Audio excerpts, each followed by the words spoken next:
네, 안녕하세요. 네, 반갑습니다. 저는 오늘 조슬기 가사문학에 형성화된 평양의 풍경들이라는 주제로 강연을 하게 된 김윤희라고 합니다. 현재 저는 경북 안동대학교 국어국문학과에서 고전문학을 연구하고 학생들을 지도하고 있고요. 이렇게 한글박물관에서 강연을 할 수 있게 되어 영광으로 생각합니다. 제가 알기로 한글 박물관은 우리 민족 최고의 문화유산인 한글의 역사 문화 그리고 미래 가치를 알리기 위한 다양한 사업을 해오고 계신데요. 특히 좀 전 세대나 외국인을 아우르는 그런 다양한 교육 사업, 문화 사업 이런 것들이 인상적이었습니다. 이 화요 한글 문화 강좌 역시 그런 기획 의도의 일환으로 생각이 되고요. 2021년도의 주제는 근대 이전 한글로 기록된 지역어와 지역 문화입니다. 우리 한글의 역사 문화를 좀 다양하고 입체적으로 살펴보고자 하는 의도인 것 같고요. 저는 그 화의 항목 중에서 우리 근대 이전에 우리 고유한 시가 갈래였던 그 가사에 나타난 평양의 모습을 중점적으로 살펴보고자 합니다. 먼저 목차를 통해서 오늘의 강의에 대해서 간략하게 안내드리도록 할게요. 우선 그 조선시대 가사에 대해서 좀 문화적인 의미를 살펴본 후에 또 평양에 대한 인식의 방향 그리고 형상화의 방식을 좀 포괄적으로 살펴보겠습니다. 그리고 이 가사문학에 나타난 평양의 모습들이 16, 18세기에 창작된 가사와 19세기 이후에 창작된 가사에서 상당한 편차를 보이고 있어서 그 차이를 중점적으로 좀 살펴볼 예정이고요. 마지막으로 조선후기 가사에 형성화된 이런 평양의 문화적인 의미, 한글 문화로서의 어떤 의미가 있는가를 재차 강조드리면서 강의가 마무리될 예정입니다. 먼저 제가 큰 제목을 조선시대 가사의 문화적인 의미다라고 넣었는데요. 사실 이제 이 가사를 포함한 고전 문학에 대해서 많은 일반인들 또 학생들 또한 심리적 거리감이 상당합니다. 상당히 좀 고루하다라는 인식이 강하고 특히 조선시대 가사문학의 백미로 알려져 있는 정철의 관동별곡조차 우리 학생들이 가장 싫어하는 작품 1순위에 선정이 되는 그런 안타까운 농담이 있을 정도로 사실 이 가사 뭐 시조에 대해서도 마찬가지죠. 시조 가사가 우리 문화의 상당히 소중한 유산인데 오히려 그 의미를 인식하지 못하는 경우가 많습니다.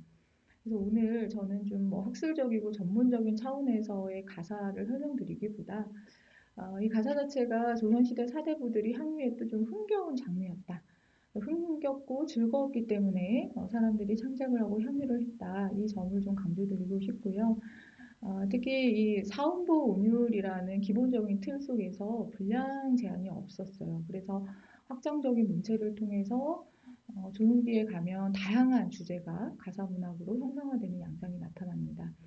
그래서 즐겁고 흥이 나니까 음영을 한다거나 암송을 한다거나 이 암송한 걸 내가 적어봐야지 그래서 필사하는 방식으로 향유가 되고 확산이 된 양상들이 확인이 되고요. 그 과정 속에서 이 필사 자체도 개개인마다의 개성이 다 살아있기 때문에 이 어휘나 표현들이 동일하지 않습니다. 그래서 이 모국어의 다채로운 향연이 확인되는 그런 우리 문학의 소중한 갈래다라는 점을 강조드리고 싶고요. 그것을 좀 보여드리기 위한 하나의 사례를 제가 오늘 가지고 왔습니다. 부연일기의 한 구절과 또 그 부연일기의 그 구절을 토대로 창작이 된 연행가사 작품들인데요. 이 연행은 뭐 사행이라고도 표현을 하는데 중국 청나라 사신으로 지속적으로 파견이 된 그런 상황 속에서 그 연행사들이 이제 연행록이라는 공식적인 기록을 남깁니다. 한문 기록이죠. 그리고 또 개인적으로 일기로 남기기도 하고 청나라의 어떤 제도나 뭐 문물, 풍속 이런 것들이 상당히 체계적으로 잘 기록이 되어 있습니다. 근데 이제 이 한문 같은 경우에는 기록 문자다 보니 이렇게 전달에 한계가 있어서 뭐좀 간의 소통을 위해서나 혹은 자신을 가시하기 위해서 일부 사대부들이 이 연예인의 체험을 기록을 토대로 가사로 창작하는 그런 문화적인 경향성이 조선기 내내 지속이 되었는데요. 이 부연일기의 이 장면을 보시면 수백 명의 몽고중이 송경하고 회식을 하는데 그 소리가 마치 개구리 우는 소리 같으면서 웅대하다라고 이제 한문으로 기록이 되어 있습니다. 그래서 이것을 이제 한글로 일종의 약간 번역이죠. 번역을 하면서 가사로 창작할 때 제가 여러 편에 한 20편 정도의 그런 이본들, 가사 이본들이 남아 있는데요.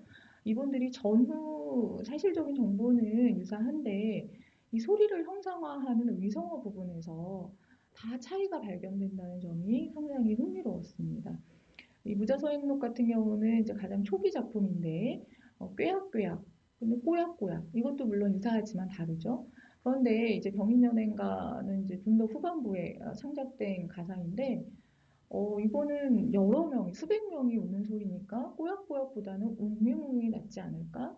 그리고 또 연행육이라는 다른 이본에서는 웅맹웅에 흥미롭다. 나는 웅왕웅왕으로 기록을 해봐야지. 웅웅왕왕, 우렁우렁. 이런 의성어를 자신들이 표현을 해보면서 이 자신이 가보지는 못했지만 문고중들이 그런 경우를 외우는 상당히 이국적인 그런 장면에 대해서 연상을 하고 즐거워했을 그런 장면들이 확인이 되죠.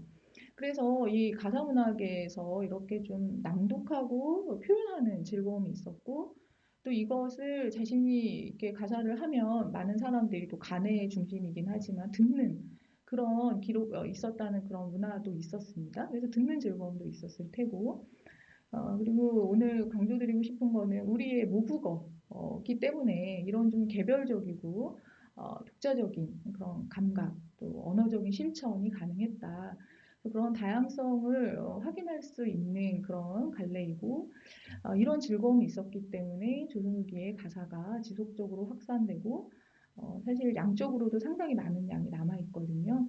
그래서 우리 문화의 중요한 부분이다라는 것을 또 흥겨운 갈래였다라는 부분을 제가 사례를 통해서 강조를 드리고요.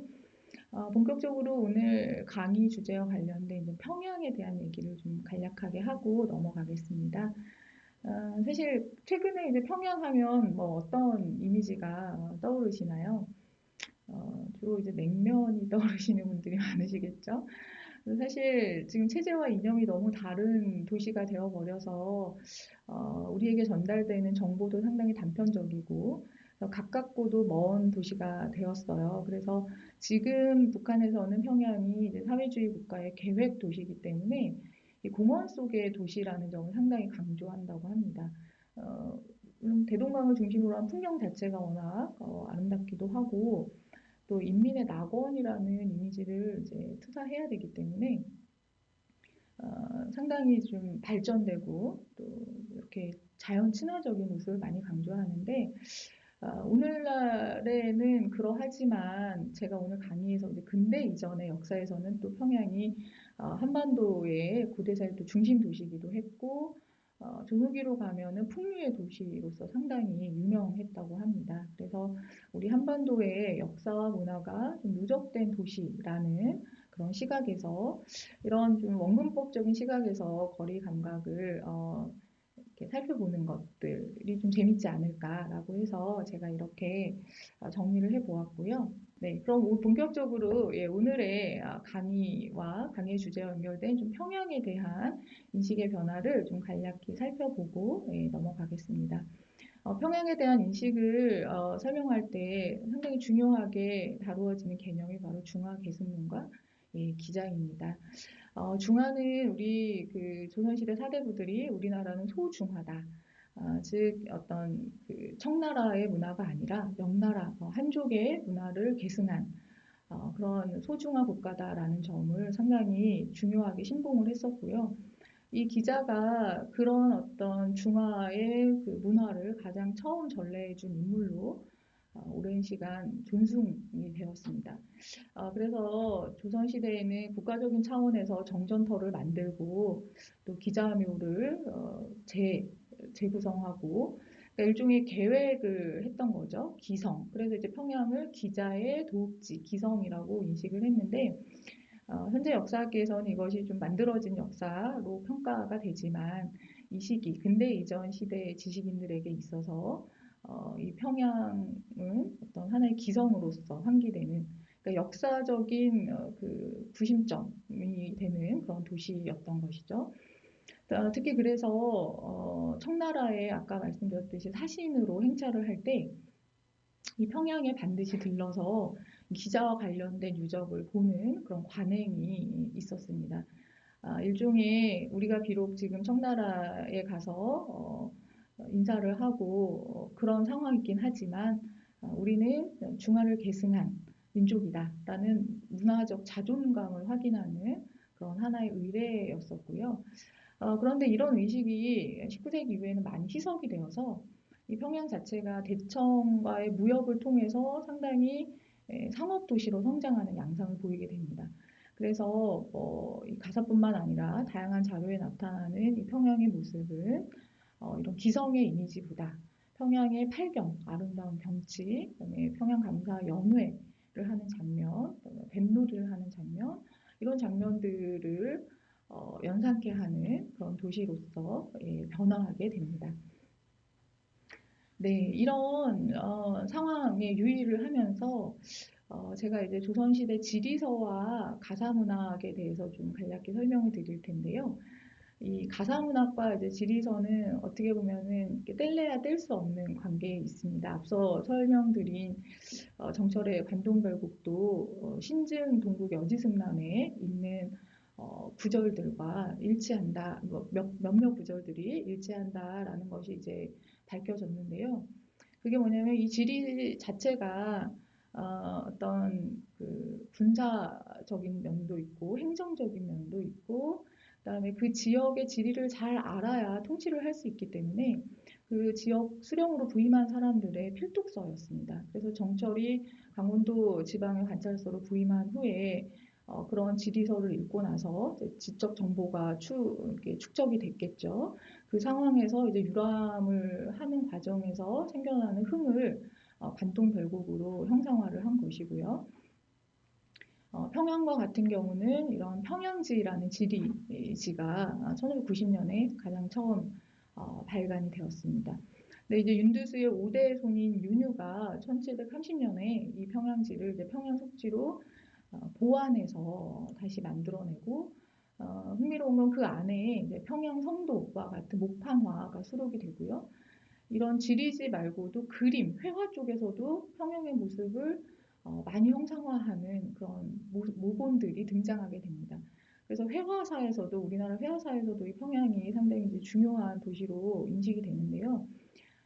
저는 오늘 가사만 얘기하고 있지만 이것을 이 평양이란 도시 이미지가 형성되고 확산되는 데 있어서는 이런 다양한 기록물들, 그런 문화적 층의 기록물이라는 시각에서 가사를 보아야 된다라는 점을 강조드리고 싶습니다.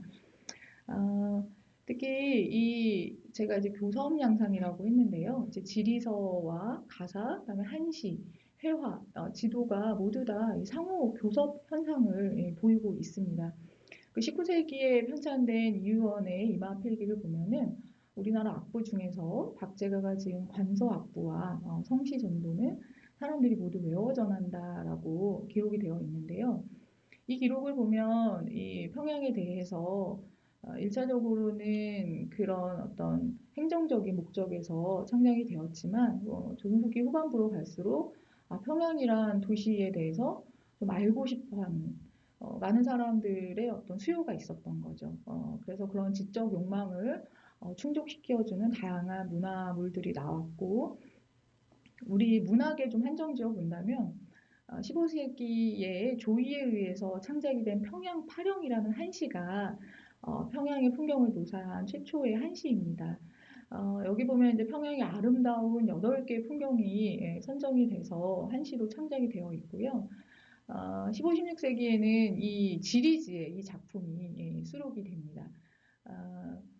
이러한 어떤 경향성, 평양의 아름다운 경치를 딱 이제 선별을 해서 조금 더 인상적으로 평양이라는 도시 이미지를 형성하는데 기여를 하게 되고요. 그 16세기 신증 동국 여지 승남에는 이제 서면이 차원을 해서 실게 되면서 더 많이 유명해지는 그런 계기가 되고요. 18세기 후반에 가면은 그 팔경 중에서 몇 개의 변화가 생기기도 하는데, 이만큼 한문학에서도 이렇게 평양에 대한 형상화의 경향성이 있었다. 뭐 이런 시기적인 변화 속에서 우리 가사문학도 같이 연동이 되어 있다. 이 점을 좀 말씀드리고 싶습니다. 본격적으로 그러면 이제 16세기에서 18세기의 평양이 형상화된 가사문학을 살펴보도록 하겠는데요. 가장 최초의 작품 백광홍이라는 분이 1555년에 평안도 평사로 부임해서 자연경관을 읊은 가사입니다. 아까 말씀드렸듯이 지리지의 영향을 당연히 받고 그 통치를 잘 하고자 하는 목적에서 창작이 되었고요.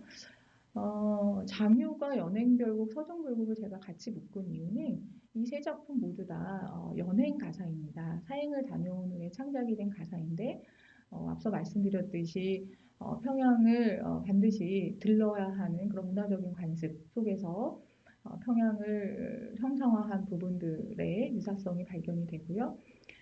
마지막으로 이 김재찬의 작품은 제목 자체가 기성별곡입니다. 평양이 아니라 기성이죠. 그러니까 평양을 기성으로 인식해서 그것을 형상화한 그런 가사입니다. 이 시기 작품들의 공통점은 이 관인으로서의 절제된 시선이 보이고, 그러다 보니까 이 관인의 역사적인 인식 이런 것들이 중요하게 다루어지면서 주로 기성과 관련된 그런 문화 유적들, 공간에 대해서 의식적으로 환기를 하고 표현을 하게 됩니다. 그렇다면 이제 본격적으로 작품을 좀 간략하게 살펴보면서 앞서 제가 지리지나 뭐 회화나 지도에 대한 말씀을 드렸는데 그런 것과는 좀 다른 우리 가사문학의 미감은 무엇이냐, 이 점이 사실 오늘 강의의 좀 핵심이라고 할 수 있습니다.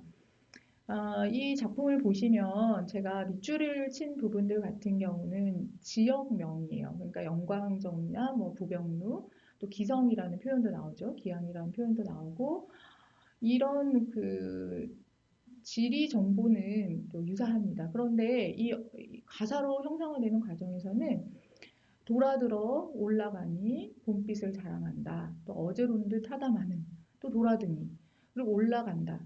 이러한 어떤 연속적인 동사구가 많이 발견이 됩니다. 그러니까 말씀드렸듯이 사음보 연속체 율문으로 창작이 되면서 이 통사적으로 연속되는 이제 산문적인 리듬이 발견이 되죠. 그러다 보니까 이 변화하는 대상들, 자신이 체험한 그 대상이라든지 여정의 과정을 상당히 좀 몰입감 있게 표현해내는, 그래서 그것을 이제 지속적으로 확장적으로 설명해낼 수 있는 그런 현상이 발견이 되고요. 이런 그 가사문학의 미감이 바로 이런 개별적인 경험들의 구체성이나 사실성을 좀 효과적으로 전달할 수 있다. 그래서 가사가 그 지도나 이런 어떤 회화로는 충족되지 않는 이런 언어적인 미감이 있었다. 이것을 한 번쯤 읽거나 읊으면서 자신이 경험한 것들을 회고하고 혹은 내가 경험한 것을 이제 전달을 했을 때 다른 사람들도 마치 내가 그 여정을 함께 한 듯한 그런 추체험을 할 수 있도록 해 주었던 그런 사례로 해석해 볼 수 있습니다. 제가 이제 그 기성별곡을 좀 살펴보기 전에 이 송암미술관에 소장된 기성도 그의 한 장면을 가지고 왔는데요. 우리 기본적으로 이 풍경이라는 것이 이제 명승지라는 것이 주로 인문경관하고 자연경관으로 크게 구분이 됩니다. 평양 같은 경우는 이제 동쪽에 이 대동강 주변의 이 아름다운 풍경들을 자연풍광, 자연의 명승지, 그다음에 서쪽에 이 정전 유지로 기획이 된 인문경관으로 구분을 해볼 수가 있습니다. 여기에 있는 주요 이제 이 명승지들이 뭐 우리 가사문학에 다 이 여정에 따라서 형상화되는 그런 문화적인 관습이 발견이 되고요. 이 기성불곡 같은 경우는 인문경관에 이제 주목한 인문경관을 중점적으로 형상화한 그런 가사라고 할 수 있습니다. 그렇다면 좀 궁금하죠. 기성굴곡에서는 기성에 대해서 좀 어떻게 형상화를 했을까? 아까 지도나 이런 지리지와는 좀 다른 어떤 차별점이 있을까? 그래서 이것을 살펴보면 이제 기자궁이나 이제 그 팔교문, 그러니까 기자와 관련된 유적을 형상화할 때 단순히 그 자신이 경험한 그런 그 시각적인 장면들이나 이런 것들을 형상화하는 것이 아니고 백령이 호위를 하고 있다. 웅장한 그런 분위기를 보여주죠. 그리고 천산이 서로 인사를 하고 있는 그런 모습. 그리고 뜰 아래에 늙은 소의 학소리가 들리는데 이제 약간의 뭐 새소리일 수도 있고 이게 어떤 상상의 표현일 수도 있지만 문학적인 표현이 그 밤에 우는 소리가 마치 경필이 나리는 것 같다. 이 경필은 임금님이 거동할 때 행차를 금하던 상당히 웅장하고 엄숙한 분위기를 표현해 주는 것이거든요. 그러니까 내가 기자궁이나 팔교문을 가보진 않았지만 거기에서 주는 그 성인을 우리가 존중해야 되는 그런 엄숙한 분위기나 뭐 현대적으로 그런 걸 아우라라고 하죠. 이런 것들은 가사에서만 확인이 되죠. 다른 문학적인 수사기 때문에 가능한 표현들이에요. 그리고 이제 정전터도 마찬가지인데 정전터에 대한 설명이 이제 정전터가 만들어진 역사를 이렇게 설명을 하고 있습니다. 특히 3대 내림법을 동쪽으로 이제 그 기자 동네서를 설명을 하면서 그 중화의 예를 우리나라에 전달을 해 주었고, 그래서 소모는 아이들아 성인이 끼친 교화를 아는가 모르는가. 그러니까 이제 이 공적인 시각에서 이런 정전터를 설명을 해주면서 이런 것들이 실제 한다. 그러니까 이런 것들을 믿고 성인의 교화에 따라서 우리가 좀 풍속을 잘 환기를 하고 우리의 통치에 잘 따라라라는 것을 설명을 하고 있지요. 이런 것들이 이제 우리 가사문학이 담당했던 일종의 역할, 문화적인 역할, 그리고 이런 것들은 한글을 모르는 사람도 들을 수는 있기 때문에 이 노래를 누군가가 이렇게 들려주면 이런 곳이 우리 역사에 정말 있고 평양에 남아있구나. 그래서 우리가 이것을 잘 받아서 또 이들이 선정을 베풀고 있으니 우리가 거기에 따라서 잘 따라야겠다라는 목적성에 부합하는 그런 갈래였다라는 것을 확인할 수 있습니다. 그런데 이제 지금까지 살펴본 그 16세기, 18세기 작품들하고요, 19세기 작품들은 좀 많은 차이가 보입니다. 19세기에 평양이 형상화된 작품은 4편이 확인이 되는데요. 이제 무자소행록과 병인연행가는 사행가사입니다. 앞서 살펴본 장유가나 서정별곡하고 유사한데요. 길이가 상당히 길어지고 다양한 묘사나 이런 특징들이 발견이 되고요. 병인연행가 같은 경우는 무자서행록을 모본으로 해서 뭐 추가가 되거나 또 삭제가 되거나 해서 좀 재구성된 그런 가사이고, 이 병인연행가 같은 경우는 이제 평양뿐만 아니라 그 중국의 문물을 아주 흥미롭게 풍속을 묘사하고 있어서 이본이 많다고 아까 말씀드렸기도 하고, 흔히 이제 쪽지본이라고 하는데, 뭐, 일부 너무, 이제, 북경의 시장의 장면이 너무 좋고 멋있어서, 그런 것들만 일부 이렇게 가사로 기록을 해서 사람들이 좀 암송을 하고 보관을 했던 그런 자료도 남아 있을 정도로, 향유에 대한 열망이 있었던 자료들이고요. 그다음에 이제 북행가와 대동결국은 좀 흥미로운데, 북행가는 그 홍순학과 같은 1866년의 사행 체험인데, 아예 이제 공적인 목적성이 사라집니다. 그리고 평양에서 만난 기녀, 북경에서 만난 기녀, 가는 곳마다 만난 기녀들과의 애정, 잊지 못하겠다. 그래서 뭐 헤어지는 장면의 슬픔 이런 것들이 그 여정에 따라서 형상화된 상당히 흥미로운 연애 가사인 거죠. 그러니까 그만큼 이제 외연이 많이 확장이 됐다라는 것이 확인이 되고요. 대동물곡 같은 경우는 사실 작자와 창작 연대는 미상이지만 여러 가지 정황상 19세기 작품으로 평가가 되고 대동이라는 말에서 보이듯이 앞서 기성불고가는 완전히 이제 대척점을 이루고 있는 거죠. 대동강의 선유도론과 일대 경관이 형상화가 되어 있습니다. 그래서 기존의 작품들은 되게 그 공직자로서의 경직된 시선이 보였다면 이 시기 작품들에는 좀 여행자로서의 관찰적인 시선이 보이고 그러다 보니까 자신이 경험한 뭐 자연이라든지 풍속 또 문화에 대해서 상당히 열린 시각에서 감각적으로 또 세세하게 묘사하는 특징이 나타나게 됩니다. 제가 이것을 좀 가사문학에 확인하기 전에 앞서서 평양감사 향연도의 한 장면을 가지고 왔는데요.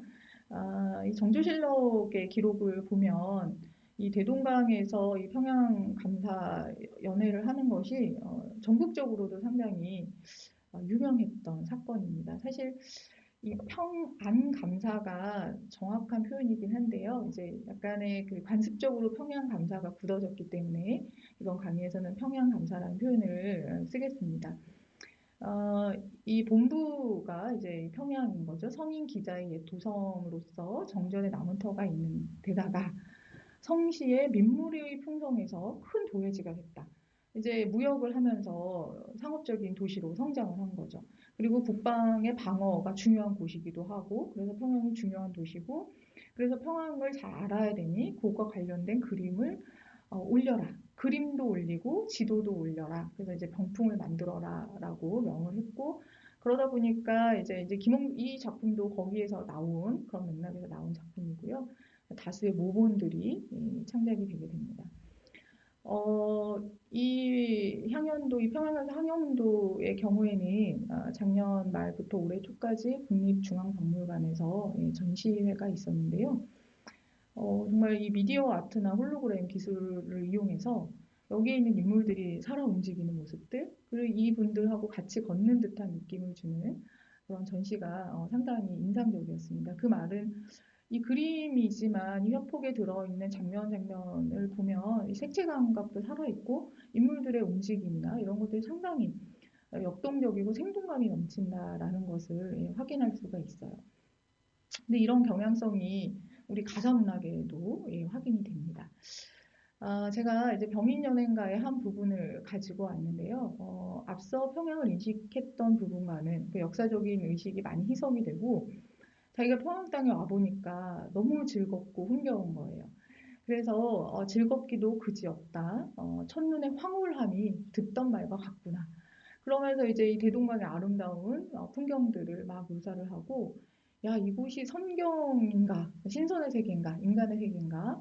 그리고 천천히 들어가면서 좌우를 살펴보니 이 물색의 번화함이 서울과 다름없을 정도로 아주 훌륭한 곳이구나라고 감탄을 표출을 합니다.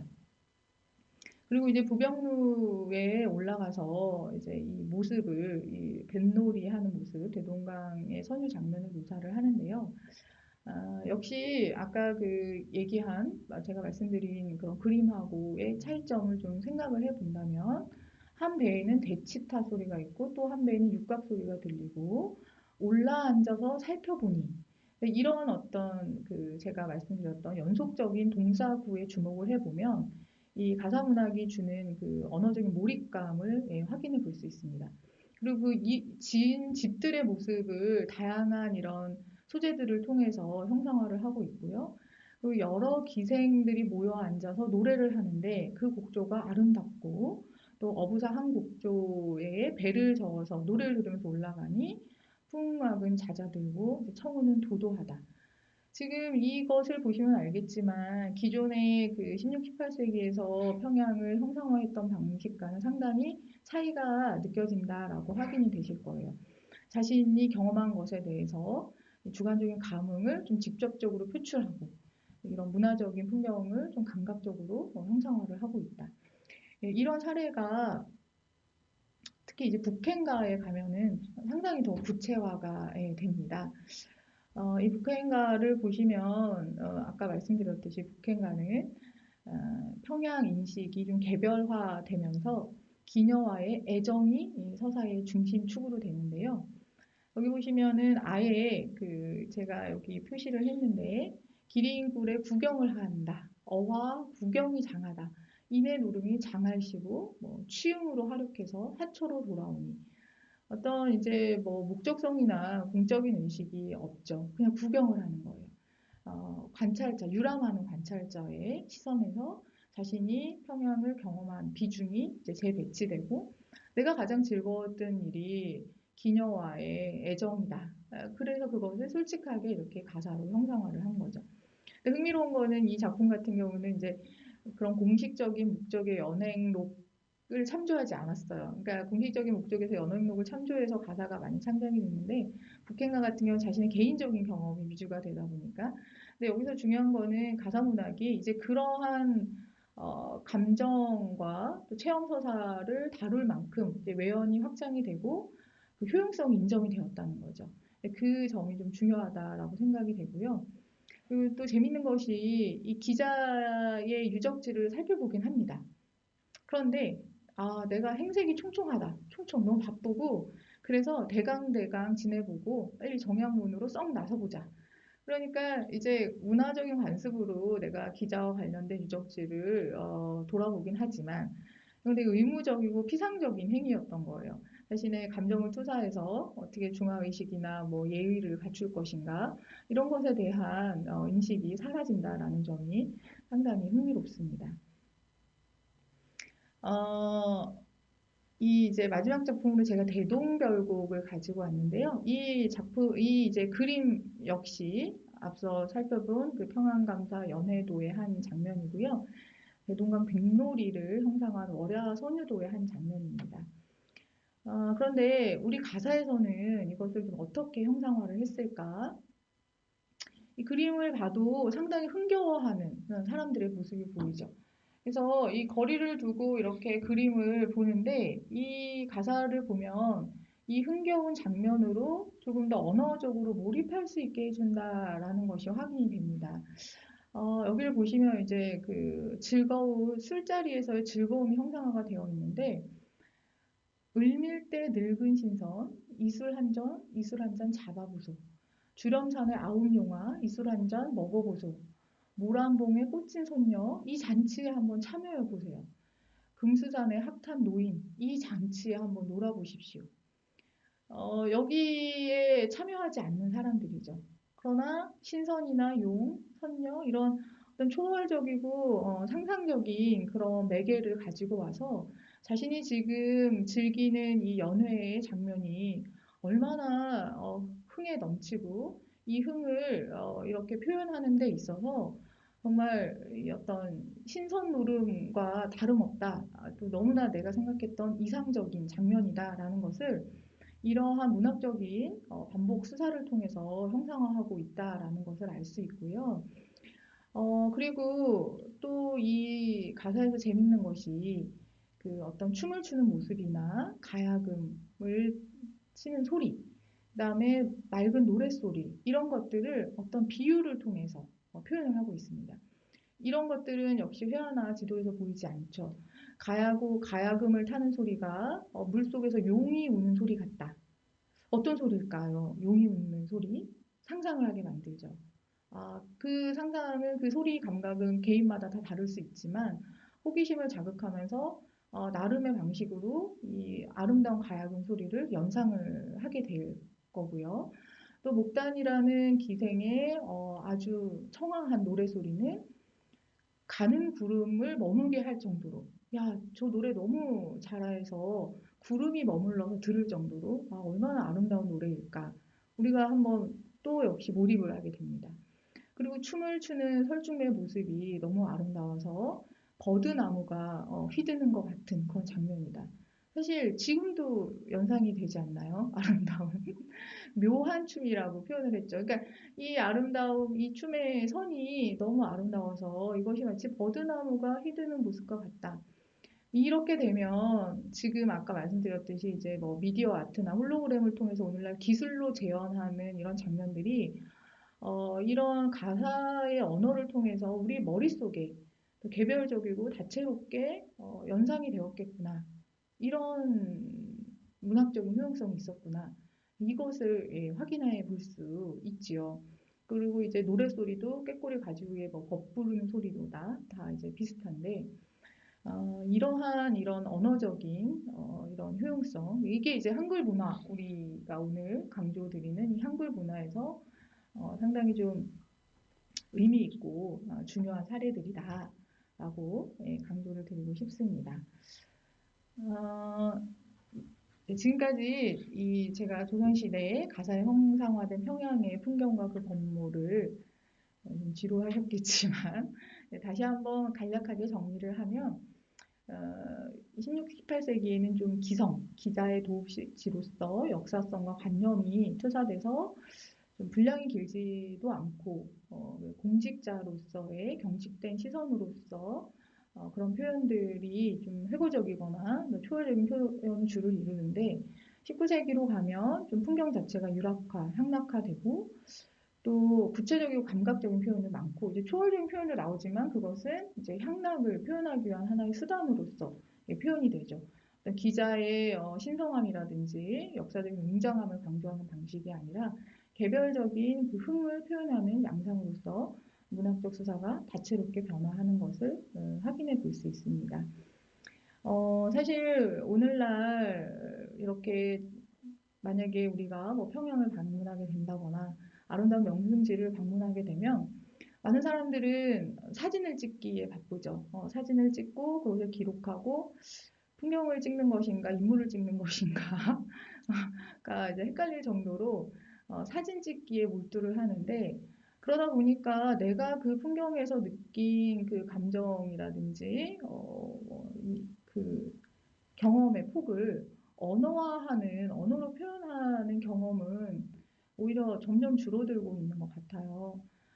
이 시기에는 사실 이런 장치가 없었기 때문에 이 언어라는 매개가 상당히 절실했던 내가 어떤 도시를 알기 위해서 혹은 무언가를 알기 위해서 이 문자 하나하나가 너무나 문자를 아는 경우도 사실 많지 않았지만 글자 하나하나가 너무나 소중했던 것이죠.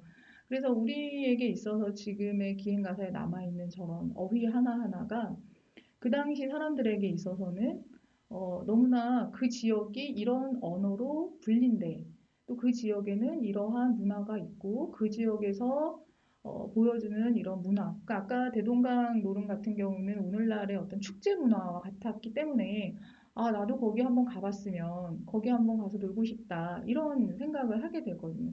그러니까 그런 것들을 이 언어를 통해서 대리 만족을 했던 것이죠. 그래서 이 가사문학의 형상화된 이제 풍경의 모습들을 보면 평양뿐만 아니라 전체적인 전반적인 경향성 자체가 상당히 좀 다채롭다.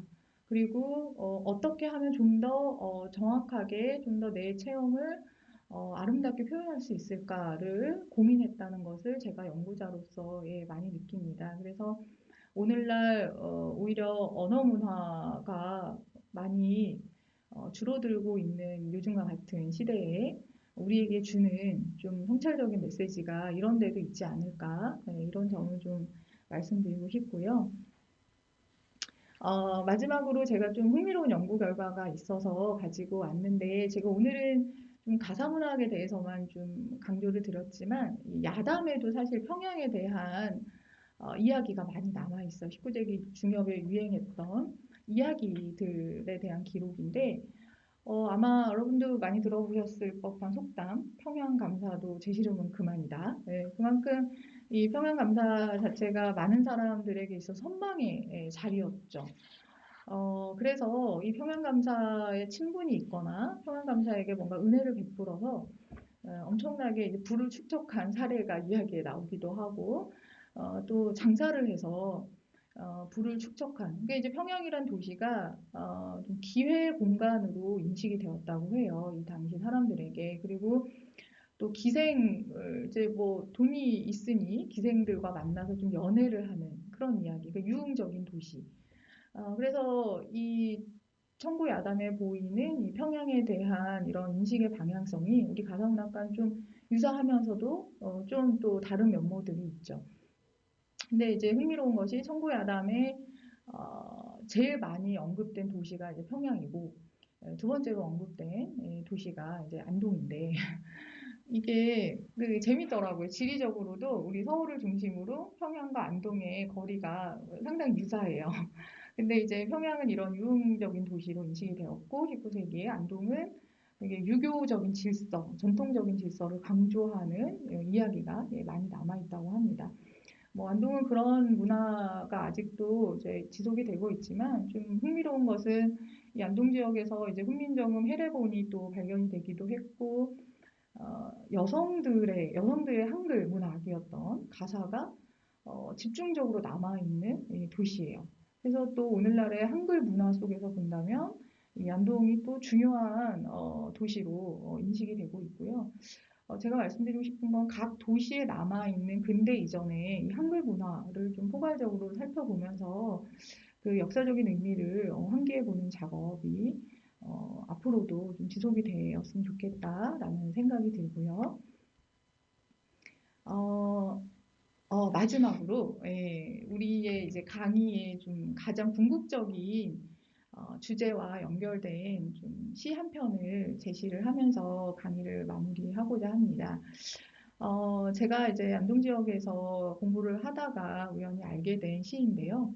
안동시에서는 이제 찾아가는 한글 배달 교실을 통해서 글을 배우지 못한 어르신들에게 한글을 가르치는 사업을 진행을 하고 있습니다. 이 시는 내 이름은 분한이라는 시인데 그 문해교육 시화전에서 최우수상을 몇 년 전에 받으셨는데요. 이분이 이제 딸 셋인 집안의 셋째 딸이라서 분한이었는데 내가 정말 분한 거는 글을 못 배운 것이다. 그래서 글을 배우는 과정이 너무 힘들었지만 너무 재밌고 행복한 일이었고 나이 90이 되어서야 글자를 배우니까 내 분한 마음이 몽땅 사라졌다. 상당히 감동적인 시입니다. 이 시를 보면 우리가 한글을 사용하고 있는 이러한 문화가 너무나 많은 사람들이 좀 익숙하기도 하고 당연하기도 해서 그 소중함을 인식하지 못하는 경우들이 많은 것 같아요. 이제 마치 물과 공기처럼. 그런데 우리에게 이렇게 한글 문화의 풍부한 역사가 있다라는 것이 얼마나 좀 소중하고 감사한 것인지, 그리고 그 문화의 연세와 누적 속에서 지금 우리가 살아가고 있고, 또 앞으로의 미래를 도모해야 되는 과정 속에서 우리에게 이런 배움의 기회가 주어졌을 때 얼마나 좀 겸손한 열정을 가져야 하는가 이런 것들을 생각해 볼 수 있게 해주는 그런 시입니다. 그런 점에서 오늘의 강의가 조금이라도 도움이 되었길 바라고요. 이런 배움과 또 성찰의 기회를 제공해 주신 한글박물관에 다시 한번 감사의 말씀을 전하면서 오늘의 강의를 마무리하도록 하겠습니다. 감사합니다.